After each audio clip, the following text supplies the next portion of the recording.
엄마, 이번 주에 집으로 내려갈까 하는데 바쁜 일 없으시죠? 나야 바쁜 일이 뭐가 있니? 우리 아들 내려온다고 하면 일이 있어도 다 비워야지. 진짜 오랜만에 오네. 뭐 먹고 싶은 거 있어? 난 그냥 엄마 집밥이 제일 좋지. 근데 엄마, 이번에 나랑 같이 내려갈 사람이 하나 더 있는데? 누구? 친구 데려오려고? 그것도 좋지. 너 방 치워놓을 테니까 같이 하루 자고 가. 아니, 친구는 아니고 작년부터 만나는 사람이 있는데 이제 결혼해서 같이 살까 해요. 여자친구 부모님한테는 얼마 전에 인사드렸고 이제 엄마한테 인사드리려고요. 그래? 나야 좋지. 뭐 하는 사람이야? 나이는 몇 살인데?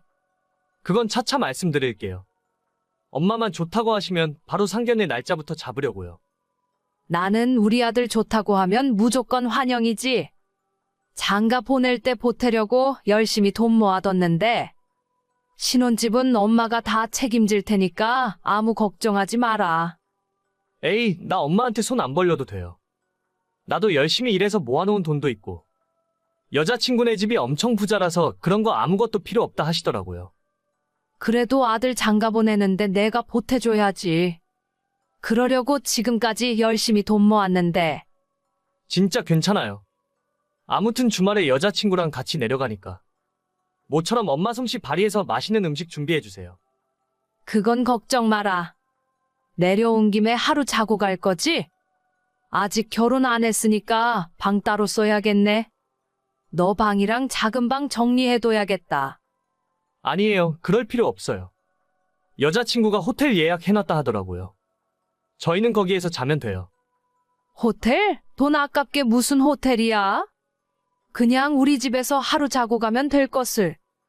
엄마 불편하실 거라고 그냥 밖에서 자자 하던데요. 저도 그게 나을 것 같아요. 그래 알았다. 그럼 내려올 때 연락하고. 저는 일찌감치 남편을 먼저 떠나보내고 여자 혼자의 몸으로 아들을 길러냈습니다. 식당 일부터 시장, 막노동 안 해본 일이 없을 정도였고 지금은 운이 좋게도 작은 식당을 운영하며 먹고 살고 있어요. 아들 대학까지 다 뒷바라지하고 서울에 취직했길래 전세방도 마련해 주었습니다. 아들에게는 그 무엇을 해줘도 아깝지 않았어요.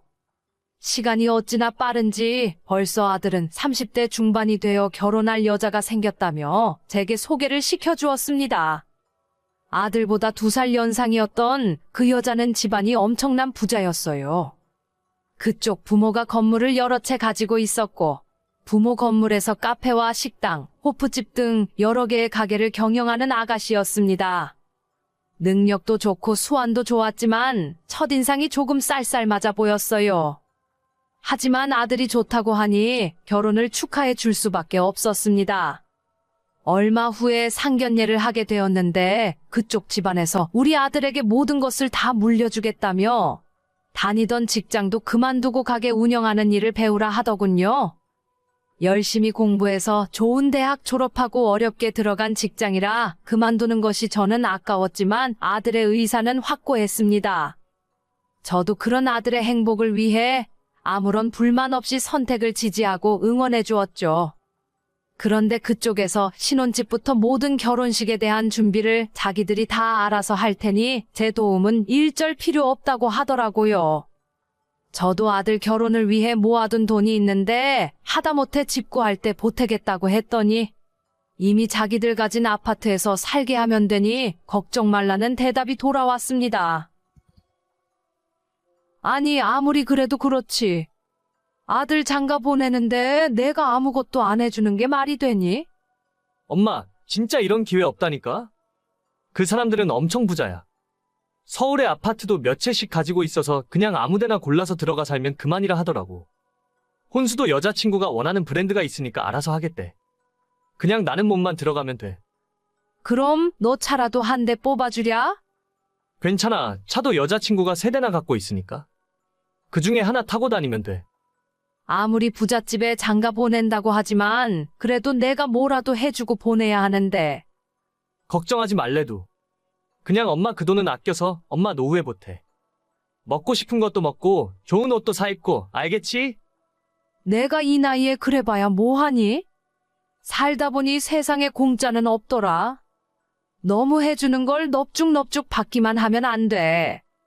여자친구가 집안의 외동딸이라서 원래 사위 들어오면 다 물려주려고 했었대. 엄마 조금만 기다려. 내가 금방 호강시켜 줄 테니까. 나는 괜찮으니까 너만 행복하게 살면 돼. 아들이 결혼하는데 아무것도 저는 해줄 것이 없었습니다. 집도 필요 없고 차도 필요 없고 돈으로 준다고 해도 싫다는 겁니다. 저는 아들 장가 보낼 때 전세금이라도 보태주려고 모아놨던 2억을 그냥 아들 앞으로 된 통장을 만들어 넣어두었어요. 아무것도 필요 없다고 하니 얼마 후 그냥 그렇게 결혼을 하게 되었지만 저는 마음 한구석이 자꾸 찝찝했습니다. 워낙 돈이 많은 집안들은 이렇게도 결혼을 하는구나 싶었죠. 하지만 아들이 결혼을 하고 얼마 후 저는 뭔가 잘못되었다는 걸 알게 되었어요. 다음 주에는 한번 내려올 수 있니? 너희 아버지 기일인데. 엄마 미안해요. 일이 너무 바빠서 못 내려갈 것 같아요. 어차피 조금 있으면 엄마 생신이니까 그때 내려갈게요. 그래, 바쁘면 어쩔 수 없지. 다음에 한가해지면 한번 내려와라. 아빠 납골당에라도 같이 가자. 내 생일에는 굳이 내려올 필요 없어. 이 나이 먹고 무슨 생일까지 챙기니? 그래도 엄마 생신은 챙겨야지. 내가 일을 새로 배우느라 정신이 하나도 없다니까? 가게 관리하는 법부터 건물들 관리도 전부 나한테 시키니까. 신경 써야 할 게 한두 가지가 아니야. 부자들이 그냥 가만히 놀면서 부자가 된 게 아니더라고. 세상에 거저 이루는 일이 어디 있겠니? 열심히 해. 장인 장모 눈밖에 나지 않게. 우리 아들은 똑똑하니까 금방 일 배우고 예쁨 받을 거야. 안 그래도 장인어른이 일 잘한다고 좋아하시더라고요. 엄마, 생각난 김에 용돈 좀 보내드릴게요. 옷도 새로 사 입으시고, 아빠 기일에 저는 못 가지만 필요한 거 있으면 준비하는 데 보태세요. 나 돈 많아. 용돈 보낼 필요 없어. 그럴 돈 있으면 며느리랑 둘이 맛있는 거 사 먹어. 그나저나 며느리는 결혼식하고 그 이후로 한 번 얼굴을 못 봤네. 우리 와이프가 하는 일이 너무 많아. 나중에 좀 한가해지면 내려갈게요. 그래, 알겠다. 난 괜찮으니까 신경 쓰지 마. 결혼한 이후로 며느리 얼굴은 한 번도 못 봤고 전화통화 한 번 해본 적이 없었습니다. 명절에도 아들 혼자 내려왔다가 차례 지내고 바로 올라갔습니다. 매달 한 번씩 넉넉한 금액의 용돈을 보내주곤 했는데 저도 알아서 돈 잘 벌고 먹고 사는데 문제가 없어요. 아무리 부잣집 대릴사위로 들어갔다지만 조금은 너무하다 싶었습니다. 조금 있으면 추석인데 이번에 내려올 거지? 엄마 미안해요. 이번 추석은 못 내려갈 것 같아. 장인장모 모시고 해외여행 좀 다녀올게요. 너 올해 한 번도 안 내려온 거 아니? 지난 설에도 바쁘다며 안 왔고 아버지 기일에도 안 내려왔잖아. 엄마, 장인어른이 나를 엄청 좋아하셔. 이번 기회에 예쁨 받아야 빨리 나한테 다 물려주실 거 아니야? 이번엔 못 가고 연말에 한 번 내려갈게요. 용돈 필요하지? 200만 원 보냈어요. 차례상 필요한 거 쓰고 엄마 옷 한 벌 예쁘게 해 입으세요. 돈은 나도 있다. 돈 필요 없으니 신경 쓰지 마. 엄마 기분 나쁜 거 아니죠? 이해해 줄 수 있죠? 혼자 몸으로 고생해서 아들 키워놨더니 남 좋은 일 시킨 것 같네요. 아들은 1년에 한 번 얼굴 보기도 힘들어졌고 며느리는 결혼식 이후로 목소리 한 번 들어본 적이 없습니다. 그 집안 아들이 되어버린 아들이라 저는 이제 마음을 접으려고요. 아들 주려고 따로 모아뒀던 2억을 보태 지금 사는 집을 팔고 새 아파트로 이사가서 몸이라도 편하게 살 겁니다.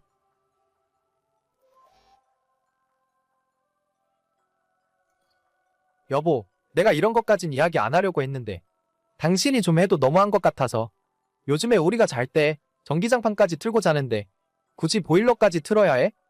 갑자기 그게 무슨 소리야? 요즘 일기예보도 안 봐? 한파주의보래잖아. 1월 한겨울에 보일러도 안 틀고 사는 사람이 어디 있어? 어젯밤에 영하 10도가 넘었다고? 아니 그러니까 전기장판 하나 틀면 됐지. 무슨 보일러 난방까지 트냐고. 관리비가 한 달에 얼마나 나오는지 알아? 당신이 하루 종일 집에서 컴퓨터 쓰고 보일러 트니까 아파트 관리비가 30만 원씩 나오잖아. 아니, 내가 집에서 노는 사람이야? 나도 집에서 돈 벌고 일하잖아. 당신은 회사에서 겨울에 난방되고 여름엔 냉방되니까 상관없겠지. 나는 집이 곧 직장이라고. 돈을 버는 건 당연한 거지. 내가 하는 말은 너가 하루 종일 집에 있으니까 전기나 가스를 좀 아껴서 쓰라는 거야. 돈을 벌면 뭐하냐? 관리비로 다 써버리는데. 아니, 진짜 웃긴다. 그럴 거면 나도 사무실 하나 얻어서 거기에서 일할게. 나는 하루 종일 집에서 일하는 사람인데 무슨 말을 그런 식으로 해. 내가 또 뭘 얼마나 뭐라고 했다고 그래? 같이 사는 집인데 아껴서 쓰라는 거야. 한 달에 내가 벌어오는 돈이 얼만데 전기세 5만 원, 10만 원 때문에 내가 이런 소리를 들어야 돼? 그럼 앞으로 일도 안 하고 집에서 전기도 안 쓰고 보일러도 안 켤게. 됐어. 내가 말을 안 하고 말지. 전기가스 좀 아껴 쓰라고 할 수도 있지. 그게 그렇게 화를 낼 일이야? 내가 벌어오는 돈을 생각해. 앞으로 또 이런 이야기 들을 거라면 개인 사무실 얻어서 나가서 일할 테니까 그렇게 알아. 저는 30대 초반에 동갑내기 맞벌이 부부입니다. 결혼한 지 2년째 되는데 남편과 저의 의견 차이가 너무 심하네요. 남편은 가난한 집의 장남으로 태어나서 절약하는 것이 몸에 배어 있습니다.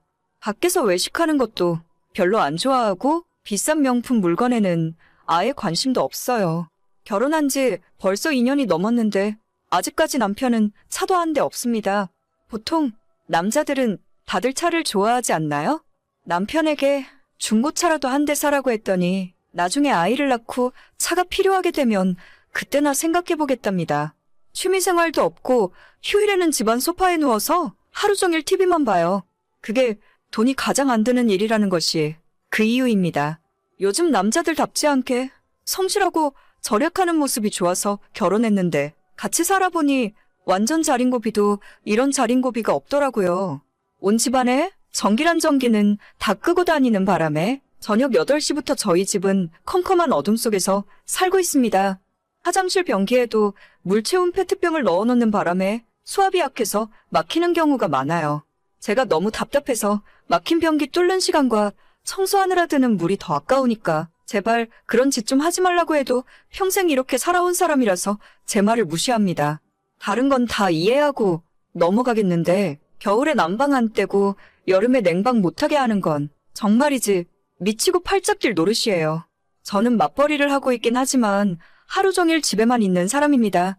결혼 전에는 저도 직장으로 출퇴근을 했었지만 2년 전부터 그놈의 전염병 때문에 자택근무로 일이 전환되었고 집에서 일을 하다 보니 제가 가진 기술로 회사 업무만 보는 것이 아니라 외부에서 일을 받아서 프리랜서 일도 같이 하고 있어요. 지금은 오히려 회사에서 주는 월급보다 프리랜서로 버는 돈이 더 많은 수준이고 아마 올해 말이나 내년쯤에는 아예 회사를 그만두고 저 혼자 사업자를 내서 일을 하려고 계획하고 있습니다. 그러다 보니 제가 24시간 집에 있는 경우가 많고 당연히 전기도 예전보다 더 쓰고 있죠. 하지만 남편은 제가 벌어오는 돈은 신경 안 쓰고 오로지 집에서 전기 쓰고 물 쓰는 것이 더 신경 쓰이고 거슬리는 것 같더라고요. 지금 제가 회사 월급이랑 프리랜서 일로 벌어오는 돈이 매달 800에서 1000만 원이 넘는 경우도 많이 있습니다. 보통 최소로 잡아도 700, 800 이상이에요. 남편 월급이 400이 안 되는데 제가 이 정도 벌어오면 전기세 정도는 신경 안 쓰고 살아도 되는 것 아닐까요? 겨울에 보일러 틀지 말고 전기장판 하나만 틀고 살으라는데 그것도 일단 정도로 최소로 틀어놓으니까 새벽에 자다가 추워서 깬 적이 한두 번이 아닙니다. 그래도 겨울에는 양말도 더 신고 잠옷도 두꺼운 걸 입으면 그나마 버틸만 했는데 문제는 여름이에요. 여보, 에어컨 리모컨 못 봤어? 집안 온도가 27도, 28도 넘어가는데 리모컨이 안 보인다? 더워서 도저히 일을 할 수가 없어. 오늘 별로 덥지도 않은데 무슨 에어컨을 찾아? 그냥 가만히 앉아 있어봐. 그럼 안 더워. 아니, 내가 집에서 일하는 사람이지 가만히 앉아서 노는 사람이야? 집 작업실에 컴퓨터랑 다른 기계들 돌아가면 거기서 나오는 열이 얼마나 심한데. 아, 됐어. 보나마나 당신이 리모컨 숨겨놨겠지. 리모컨 숨기면 에어컨 못 트냐? 본체에 버튼 다 있거든? 오늘 낮 최고 기온이 30도 밖에 안 돼. 그 정도에 벌써 에어컨을 튼다고 그러냐 너는? 아니, 내가 내 집에서 내가 번 돈으로 에어컨 틀고 살겠다는데 대체 당신이 왜 뭐라고 그러는데? 아끼고 살자는 말도 못해. 오늘 별로 덥지도 않은데 에어컨 벌써 틀면 나중에 7월, 8월, 한여름에는 하루 종일 24시간 에어컨 틀고 살래? 그냥 선풍기 틀면 되잖아. 집안 온도가 28도가 넘는데 선풍기가 무슨 의미가 있어? 아, 몰라. 내가 당신 눈치를 왜 봐야 하는데. 이번 달부터 내가 버는 돈은 내가 관리할 거야. 생활비 통장 만들어서 거기에 똑같이 반반씩 입금하고 써. 생활비 통장? 그러면 나는 반이 아니라 20%만 낼 거야. 어차피 나는 회사에서 점심 먹고 집에 있는 시간도 거의 없어. 원래 에어컨이나 보일러는 나는 사용할 필요도 없고 내가 혼자 살 때는 한겨울 가스비가 3,000원, 4,000원 나왔어. 그래. 그러면 당신 말대로 해. 나는 내가 생활비 80%낼 테니까 대신 앞으로 나한테 잔소리 일절하지 마. 하루 종일 에어컨을 틀건 보일러를 빵빵 틀고 살든 내 돈 내가 쓰는 거니까. 그러다가 나중에 후회해도 나는 몰라. 후회는 내가 아니라 너가 하겠지. 지난달에 남편이랑 이렇게 싸우고 정말로 생활비는 8대2로 제가 더 많이 냅니다. 문제는 부부간에 더 이상 대화도 없어지고 서로 투명인간 취급한다는 거예요. 이런 말하긴 그렇지만 저희 친정집은 시댁에 비해서 비교적 잘 살았어요. 주변에 정말 돈 많은 부자 친구들이 많긴 하지만 저희 집도 중산층 정도는 된다고 생각하고 있습니다. 제가 예전 학창시절부터 결혼하기 전까지 돈 때문에 스트레스 받았던 적은 거의 없었던 것 같아요. 특히 부모님들이 제 앞에서 돈 때문에 싸운 적은 한 번도 본 적 없고 난방이나 에어컨을 고민하고 사용해 본 적도 없습니다. 항상 부모님 두 분은 생활비로 쓰고 넘칠 만큼 많은 돈을 벌어오셨고 제 생각도 집에서 스트레스 받으며 악착같이 아끼고 살 바에야 일을 더 많이 해서 돈을 더 벌어오면 된다는 생각이거든요. 제가 한 달 내내 에어컨 안 틀고 땀 뻘뻘 흘리며 아껴봐야 전기세는 2만 원, 3만 원 차이예요. 그만큼 일을 더해서 10배, 100배 더 많이 벌어오면 되는 문제 아닌가요? 결혼할 때도 저희 친정에서 1억 보태주셨고 시댁에서는 한 푼도 해주지 못하셨죠. 그래서 그런지 처음부터 남편은 기울어진 결혼에 자존심이 많이 상해 있었고 그것 때문에 더 생활비로 잔소리를 하고 있는 것 같습니다. 부부간에 서로 대화도 없어지고 돈도 따로 관리하기 시작하니까 대체 이 결혼 생활을 계속해야 할 이유를 하나도 모르겠어요. 저는 평생 남편의 자린고비 정신을 이해할 수 없을 것 같고 남편도 저를 전기 하나도 아낄 줄 모르는 낭비 심한 여자라고 생각하겠죠. 어제는 결혼 후 처음으로 남편과 이혼에 대해서 진지하게 이야기를 나눴습니다. 제 입에서 먼저 이혼 이야기가 나오니까 남편이 적잖이 당황을 하더라고요. 뒤늦게 본인이 실수한 것 같다면서 앞으로는 생활비로 잔소리하지 않겠다고 다시 예전처럼 살자고 하며 이야기하는 남편을 보면서 아무런 생각이 들지 않았습니다. 저는 남편에게 완전히 마음이 떠나버린 것 같아요. 2년 동안 절약이 아닌 구질구질한 남편의 모습을 보면서 실망하는 마음이 많이 쌓여 있었거든요. 남편 눈치 보느라 여행은커녕 외식다운 외식을 해본 적이 언제인지 기억도 나질 않네요. 돈 쓰기 싫어서 아무것도 안 하는 사람이 대체 연애는 왜 했고 결혼은 왜 했는지 모르겠네요. 더 늦기 전에 남편과 이혼 이야기 마무리하고 제 인생 다시 예전으로 돌려놓을 생각입니다. 혼자 살면 가스비 3,000원 나온다고 했었지? 앞으로 다시 혼자 살게 될 텐데 가스비 전기세 적게 나와서 참 좋겠네. 평생 그렇게 에어컨 한 번 안 틀고 아끼면서 열심히 살아라. 오늘의 사연은 여기까지입니다. 구독과 좋아요, 알림 설정은 많은 힘이 됩니다. 다들 행복하시고 좋은 하루 되세요.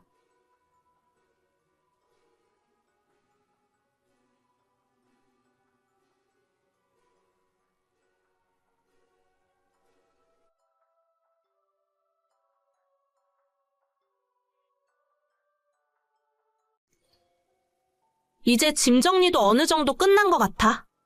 오늘은 퇴근하고 일찍 집에 안 들어와도 돼. 오빠 운동도 하러 가고 친구 만나러 가도 돼. 진짜? 그래도 아직 작은 방 정리 안 끝났잖아.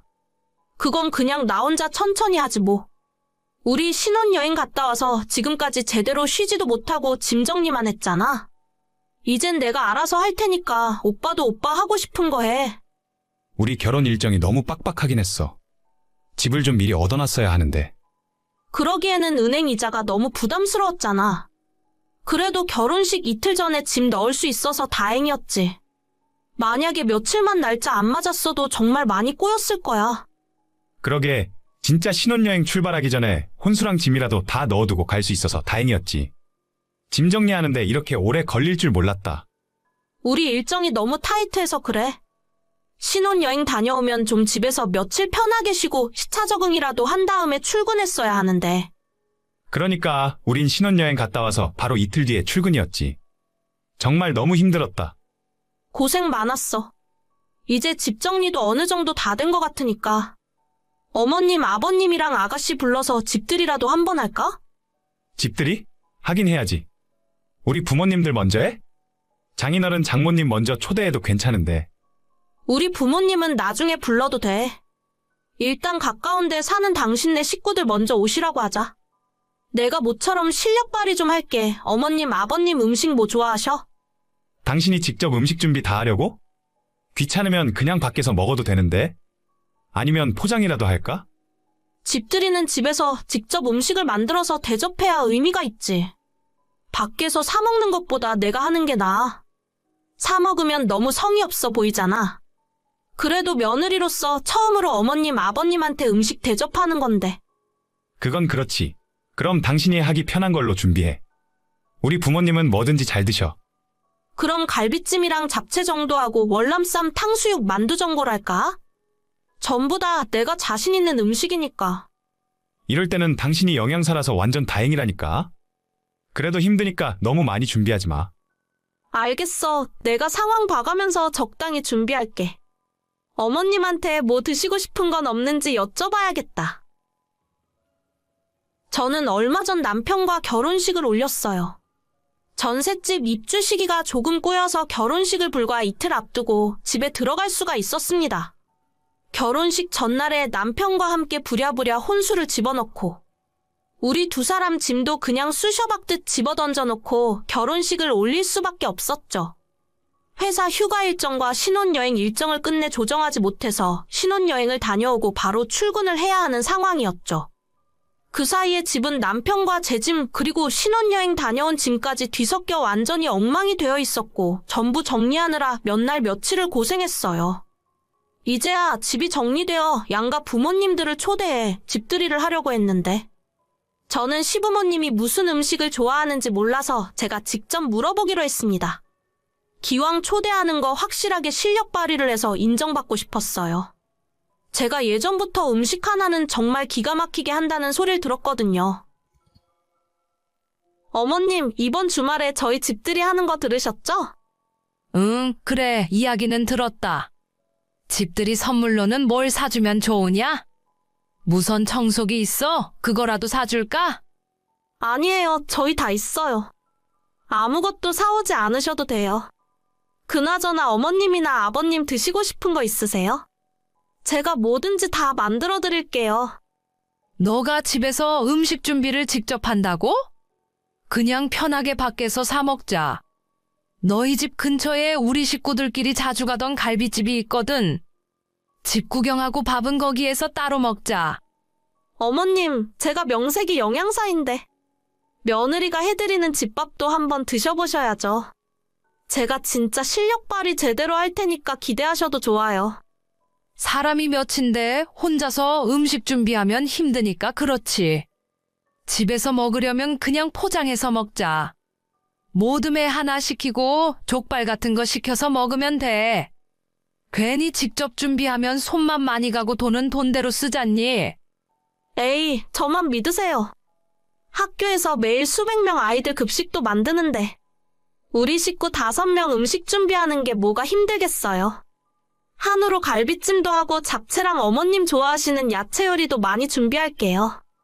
진짜 자신 있으니까 저한테 맡겨주세요. 그래, 너가 정 그렇다면 맘대로 해라. 그럼 토요일 6시까지 너네 집으로 가면 되는 거지? 네, 진짜 음식 준비 많이 할 테니까 점심 조금만 드시고 오세요. 알겠다. 그럼 그때 보자꾸나. 저는 금요일 저녁에 미리 장을 보고 음식 준비를 시작했어요. 갈비도 재우고 다음날 요리에 쓰일 재료들을 미리 손질하고 다듬어놨습니다. 집에 오는 손님들까지 5명밖에 안 되지만 처음으로 시댁 식구들을 대접하는 상황이라 정말 정성을 다해 준비했죠. 제가 시댁 식구들에게 잘하면 남편도 좋아할 거고 저를 인정해 주실 것 같았거든요. 일요일 아침에 일어나 음식 준비를 시작하는데 이번엔 신우에게 연락이 오는 겁니다. 새언니 오늘 6시 맞죠? 네, 6시예요. 이따 어머님, 아버님이랑 같이 오세요. 가야죠. 처음 집들이 하는 건데. 제가 가는 길에 음식 좀 포장해서 갈까요? 괜히 준비하기 힘드실 것 같은데? 아니에요. 저 준비 다 해놨어요. 어제 밤에 갈비도 재워놨고 이제 월남쌈도 만들고 잡채도 하려고요. 그럼 그냥 갈비만 하고 나머지는 하지 마세요. 제가 가는 길에 음식 포장해서 갈 테니까 그거랑 같이 먹으면 되겠네요. 아무것도 안 가지고 오셔도 돼요. 제가 넉넉하게 준비했으니까 그냥 오셔서 드시기만 하시면 돼요. 그래요? 아니 저는 언니 힘들까 봐. 엄마도 괜히 새언니 음식 준비하면서 힘들 것 같다고 그냥 나가서 먹는 게 어떠냐고 하시더라고요. 제 걱정은 안 하셔도 되니까 이따 오셔서 맛있게 드시기만 하세요. 저 준비해야 하니까 자세한 이야기는 이따 해요. 어머님, 아버님이랑 6시까지 오세요. 시어머니와 신우가 번갈아 가며 음식을 하지 말란 소리를 하더라고요. 그때까지만 해도 저를 걱정해서 하는 말인 줄 알았는데 그날 저녁 저희 집에 와서 음식은 아무것도 손을 대지 않더라고요. 시어머니와 신우는 맨밥에 전골국물이랑 김치만 먹었고 그마저도 조금 먹는 둥 마는 둥 하다가 젓가락을 그냥 놔버렸습니다. 음식에 문제가 있냐 하면 그것도 아니에요. 남편이랑 시아버지는 정말 잘 드셨고 2그릇씩 먹었으니까요. 심지어 음식이 너무 많이 남으니까 아버님이 집에 가서 먹겠다며 남은 잡채랑 갈비를 포장해달라 하셨는데 어머님이 됐다며 싸주지 말라 하고 그냥 가셨습니다. 그래도 초대한 사람 성의가 있는데 제가 만든 음식을 손도 대지 않으니 저는 정말로 기분이 좋지 않았어요. 아가씨 오늘 음식이 입에 안 맞았어요? 거의 손도 안 대시던데. 아니요, 그건 아니고. 사실 맛을 안 봐서 입에 맞는지 아닌지도 모르겠어요. 그럼 왜 안 드셨어요? 어머님도 그렇고 아가씨도 그렇고 아무것도 안 드셨잖아요. 원래 저희 식구는 남이 하는 음식 잘 안 먹거든요. 아빠는 직장 생활하니까 밖에서도 밥 잘 먹고 다니는데 저랑 엄마는 워낙 입맛이 까다로워서요. 사 먹는 음식은 괜찮고 제가 만든 음식은 드시기 싫은 건가요?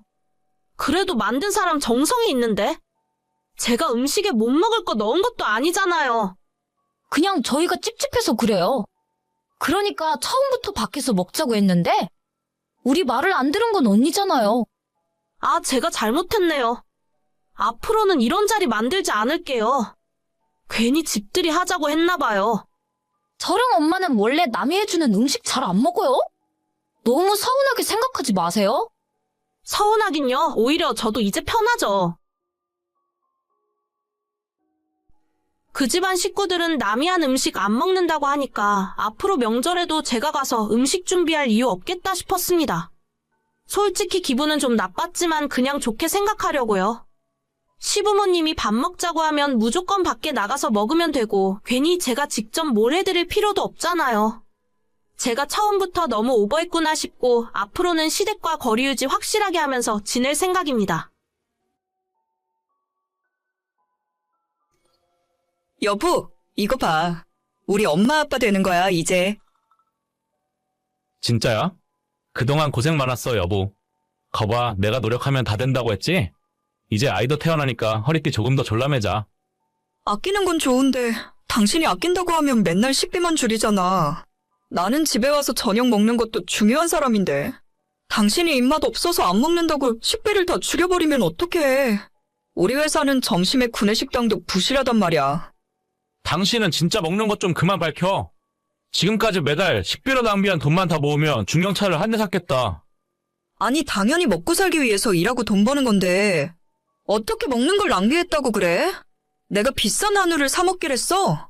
한 달 식비 50만 원으로 2사람 먹고 살면 나름대로 알뜰하게 살림한 건데 당신은 나한테 생활비 아끼라고 해놓고 본인은 자전거며 컴퓨터 카메라 비싼 물건 잘만 사들이잖아. 세상에서 먹어서 없애는 돈이 제일 아깝더라. 내가 사는 물건은 나중에 중고로 되팔기라도 할 수 있지. 먹는데 쓰는 돈은 다 먹고 뒤로 싸버리면 없어지는 돈인데 많이 먹어봤자 살밖에 더 찌고 좋은 일이 뭐가 있어? 나는 우리 식비 50만 원도 많다고 생각해. 30만 원까지는 줄여도 아무 상관없을걸?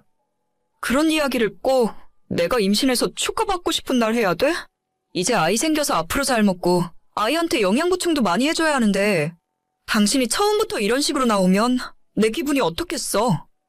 돈 이야기를 내가 먼저 꺼냈냐?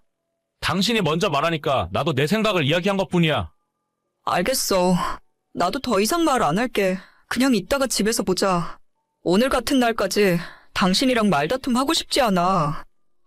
결혼 생활 4년 차 32살 여자입니다. 저희 남편은 굉장한 구두쇠 짠돌이인데 선택적인 짠돌이에요. 공대를 나와서 그런지는 몰라도 새로 나온 전자기계를 너무나도 좋아하는데 컴퓨터, 핸드폰, 노트북 등등 100만 원이 훌쩍 넘어가는 물건들도 척척 잘만 구입하면서 제가 생활비로 쓰는 돈은 1,000원짜리, 만원짜리 하나 아까워서 어쩔 줄 모릅니다. 남편 말대로 몇 달 안 쓰고 중고로 팔기 때문에 가격 손해를 거의 안 본다고는 하지만 그건 본인 생각이고 5만 원, 10만 원이라도 싸게 팔면 그만큼 손해를 보는 거죠. 남편 키가 180에 몸무게가 70kg 초반일 정도로 마른 몸이고 평소에도 집에서는 저녁을 안 먹는 편이고 간식이나 술도 즐기지 않을 정도로 먹는 데는 관심이 없어요. 농담 반 진담 반으로 빨리 과학기술이 발전해서 알약 한 알만 먹으면 하루 종일 아무것도 안 먹어도 되는 날이 오면 좋겠다고 하는 사람입니다. 반면에 저는 결혼하기 전에는 퇴근하고 치킨에 맥주 한잔 하는 낙으로 살던 사람인데 남편이 저 모양이라 언제 마지막으로 치킨에 맥주를 먹어봤는지 기억도 나질 않습니다. 무조건 먹는데 돈 쓰지 말라고 아끼라고만 하니까 오히려 먹고 싶은 것도 점점 더 많아지고 집에 혼자 누워있으면 하루 종일 치킨, 피자, 닭발, 떡볶이 등등 음식 생각만 매일 나더라고요. 여보, 오늘도 늦게 퇴근해? 나 배고픈데. 뱃속에 우리 아가도 배가 고프다네요? 아무래도 9시는 돼야 퇴근할 수 있을 것 같은데 나는 어차피 저녁 생각 별로 없으니까 당신 혼자서 챙겨 먹어. 그래? 회사가 자꾸 바빠서 큰일이네. 그럼 혹시 나 오늘 치킨 한 마리 시켜 먹어도 돼? 치킨에 맥주 한잔 하고 싶은데. 술은 어차피 못 마시니까 치킨에 콜라라도 한잔 하려고. 치킨? 요즘 치킨 값도 비싼데 웬만하면 그냥 집에 있는 반찬이랑 밥 먹지 그래? 마지막으로 치킨 먹은 지가 2달도 넘은 것 같아. 남들은 와이프가 임신하면 먹고 싶다는 음식 다 사다 바친다는데 나는 고작 치킨 한 마리도 맘 편하게 못 시켜 먹어. 요즘 치킨 시키면 배달비까지 해서 25,000원도 넘잖아. 내가 25,000원 벌려면 2시간 고생해야 하는데 그래도 치킨이 먹고 싶어? 아니, 그렇게 이야기하면 좀 섭섭하지. 나는 일 안 해. 나는 집에서 놀고 먹고 쌀이나 축 내는 사람이야? 그리고 내가 먹고 싶다는 것도 아니고 뱃속에 우리 아기가 먹고 싶다는 건데 꼭 돈 이야기를 해야 속이 시원하겠어? 정 먹고 싶으면 조금 기다려. 내가 퇴근하는 길에 지하철역 앞에 있는 옛날 통닭 사서 포장해 갈게. 그건 한 마리에 9,000원이거든. 아, 싫어. 그거 저번에 사왔는데 맛도 없고 냄새도 좀 나는 것 같단 말이야. 그냥 단 한 번이라도 내가 먹고 싶은 거 시켜서 먹으면 안 돼? 아니 치킨이 닭을 튀긴 건데 2만 원 넘는 브랜드 치킨이나 시장에서 파는 통닭이나 다 거기서 거기지. 뭘 그렇게 까다롭게 굴어? 진짜 임신이 벼슬도 아니고 먹고 싶으면 마음대로 해. 대신에 이번 달은 더 이상 외식은 없어. 진짜 내가 더럽고 치사해서 안 먹고 말지. 이 나이에 먹고 싶은 것도 마음대로 못 먹고 내 처지가 너무 비참하다. 아니 돈 아껴서 나쁠 건 없잖아. 당신도 나중에는 나한테 고마워하게 될 거야. 시간이 지날수록 남편과의 갈등은 점점 커져갔고 저는 남편과 결혼 생활을 그만 끝내고 싶을 정도로 스트레스가 심한 상황이었어요. 하지만 뱃속의 아이를 생각하면 도저히 이대로 이혼할 수가 없었습니다. 머릿속으로는 당연히 이게 정상적인 생활이 아니라는 걸 알고 있지만 남편도 다 우리 가족의 미래를 위해서 이러는 거야. 내가 좀 다른 사람보다 먹는 것에 집착을 하는 편이긴 해. 등등 스스로 이런 생각을 하며 합리화를 해야 겨우 정신줄 잡고 버틸 수 있었어요. 그래도 아이가 생기면 남편도 조금은 바뀌지 않을까 기대했었는데 아무런 변화 없는 모습에 이제는 저도 어느 정도 포기한 상황이었죠. 하지만 남편과의 4년 부부관계를 송두리째 흔들어버릴 일이 얼마 지나지 않아서 일어나고 말았습니다. 여보야, 지금 퇴근하는 중이야. 정말 미안한데 올 때 사과 몇 개만 사다 줄 수 있어? 감기 기운이 안 떨어지는데 약도 못 먹겠고 입맛도 없는데 사과가 너무 먹고 싶다. 사과? 그러게 왜 한여름에 남들 안 걸리는 감기가 걸려서 이 난리냐? 요즘 사과도 비싸지 않아? 사과가 비싸봐야 얼마나 비싸다고 그래. 와이프 임신해서 감기약도 못 먹고 누워만 있는데 이 와중에 사과값 이야기가 하고 싶니? 아, 알겠어. 사과 몇 개만 사가면 되는 거지. 다른 건 필요 없어. 잊어버리지 말고 사과나 제대로 사와. 어휴, 진짜. 아픈 게 벼슬이다, 벼슬. 임신 16주차 때 갑자기 몸살 감기에 걸렸고 저는 출근도 하지 못한 채 하루 종일 집에만 누워서 골골거리며 있었어요. 아이 때문에 약도 먹지 못하고 두통에 오한에 시달렸는데 저녁이 되니 사과나 귤 같은 새콤한 과일이 너무 먹고 싶은 겁니다. 도저히 제가 걸어나가서 사올 수는 없었고 퇴근 시간 다 되어가는 남편에게 부탁을 했죠. 남편은 몇 시간 뒤에 까만 비닐봉투를 하나 들고 집에 돌아왔는데 자기는 중고거래 약속이 있다면서 알아서 깎아먹으라 하고 금방 집을 나가더군요. 아내가 아파서 누워있으면 죽이라도 사다 주고 사과도 깎아주면 어디가 덧나나. 속으로 욕을 했었지만 그래도 저 인간이 사다 준 게 어디냐 싶어서 그냥 제가 알아서 먹으려고 봉투를 열었습니다. 하지만 그 안을 열어보고 저는 정말 깜짝 놀라고 말았어요. 아니 당신 이게 대체 뭐야? 사과가 왜 다 이 모양인데? 그거 원래는 사과 5개에 10,000원인데 약간 상태 안 좋은 거 가져가면 3,000원에 준다고 해서 곪은 부분만 도려내고 먹으면 괜찮다고 하길래 얼른 사왔어. 이걸 대체 어떻게 먹으라는 거야? 살면서 이런 사과는 본 적도 없어. 과일 가게 아줌마가 서비스로 귤도 2개 넣어줬잖아. 하우스 귤이라 비싼 거래. 귤도 다 말라 비틀어진 거네. 야, 너는 와이프가 먹고 싶다는데 쓰레기를 사서 가져다 주냐? 너 같은 인간이랑 결혼해서 사는 내가 미친 사람이지. 사다 줘도 뭐라 그러네. 먹기 싫으면 다 내다 버리던가. 나 지금 바쁘니까 먹던 버리던 마음대로 해. 앞으로 다시는 뭐 사다 주나 봐라. 와이프한테 5개에 10,000원 하는 사과를 사다 주기 아까워서 다 썩은 음식 쓰레기를 3,000원에 가져다 줘놓고 자기는 노트북 사러 나가버린 남편 놈을 제가 어떻게 더 믿고 살겠어요? 그동안은 뱃속의 아이 때문에 이혼 생각은 안 하고 살았지만 그날 이후로 남편에 대한 모든 정이 떨어져서 헤어질 생각만 하게 되더라고요. 아이 낳고 나면 정식으로 이혼하자 하고 남편에게 양육비 받아내고 친정 들어가서 살면 어느 정도 될 것 같다는 생각이 들었죠. 일단 아이 태어날 때까지만 참자는 생각이었는데 그 뒤로 2주 후에 제가 너무 스트레스를 심하게 받아서 그런 건지 아니면 뭔가 다른 이유 때문인지는 몰라도 하혈과 함께 뱃속에 있던 아기가 자연유산이 되어버렸어요. 1시간 거리에 있는 친정부모님이 먼저 병원에 찾아왔고 남편은 뭘 하다 왔는지 모르겠지만 뒤늦게 와서 아무렇지 않은 듯 병원비는 얼마 나왔냐는 소리를 해댔고 아빠가 되길 원했던 남편은 계속 아쉬워하면서 나중에 다시 도전하자고 했지만 저는 더 이상 이 사람과 결혼 생활을 계속할 이유가 없었죠. 병원에서 돌아오자마자 간단하게 짐을 챙겨서 친정으로 들어왔고 남편에게는 이미 이혼을 통보한 상황입니다. 남편이 저를 다시 데려가려고 집에 찾아왔지만 화가 머리끝까지 나 있던 친정아빠한테 한 대 맞고 돌아갔어요. 그 인간 소심한 성격에 또 찾아올 것 같진 않고 이제는 이대로 이혼 절차만 마무리하고 빨리 남남이 되었으면 좋겠네요. 진작에 글러먹은 놈이라는 건 알고 있었지만 이혼녀 타이틀 달기 싫었고 혹시나 아이를 낳으면 바뀔까 싶어서 지금까지 참고 살았는데 이젠 정말 끝입니다. 오늘의 사연은 여기까지입니다. 구독과 좋아요, 알림 설정은 많은 힘이 됩니다. 다들 행복하시고 좋은 하루 되세요.